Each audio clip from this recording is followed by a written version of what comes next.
वक्त है सत्य और तथ्य का। महाराष्ट्र के नतीजों से एक कहावत फिर याद आ रही है। यह कहावत है, बोया पेड़ बबूल का तो आम कहां से होए।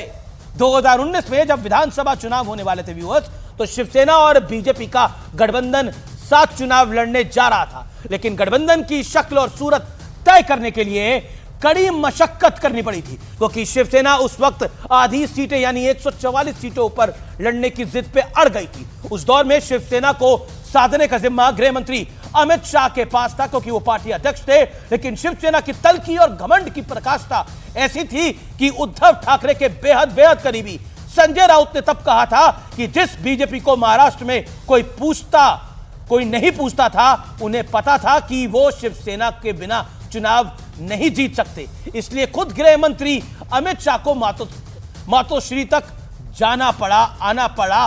कहा जाता है कि कई दौर की बातचीत के बाद बीजेपी और शिवसेना के बीच में सीट शेयरिंग का फॉर्मूला तय हो पाया था।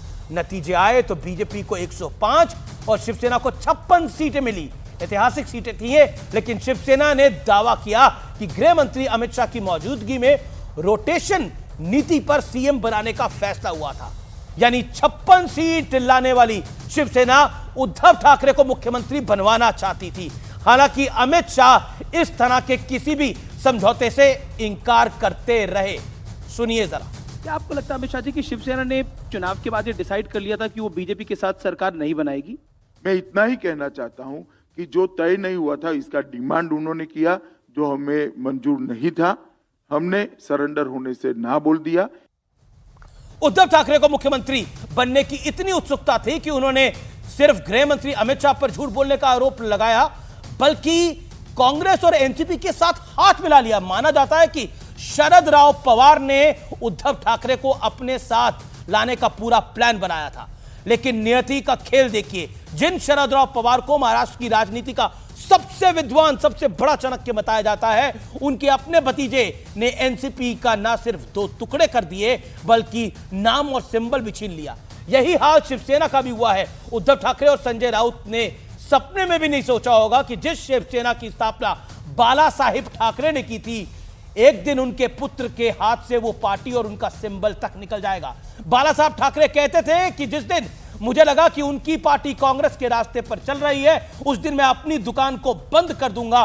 शिवसेना में बगावत की शायद यही सबसे बड़ी वजह रही, क्योंकि बाला साहब के असली सिपाही की उनकी विचारधारा को तिलांजलि देते हुए कैसे देख सकते थे।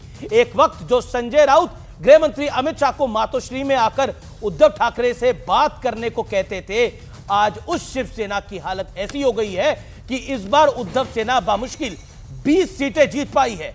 10 सीटें जीतने वाली शरद पवार की पार्टी अपने सबसे बुरे दौर से गुजर रही है।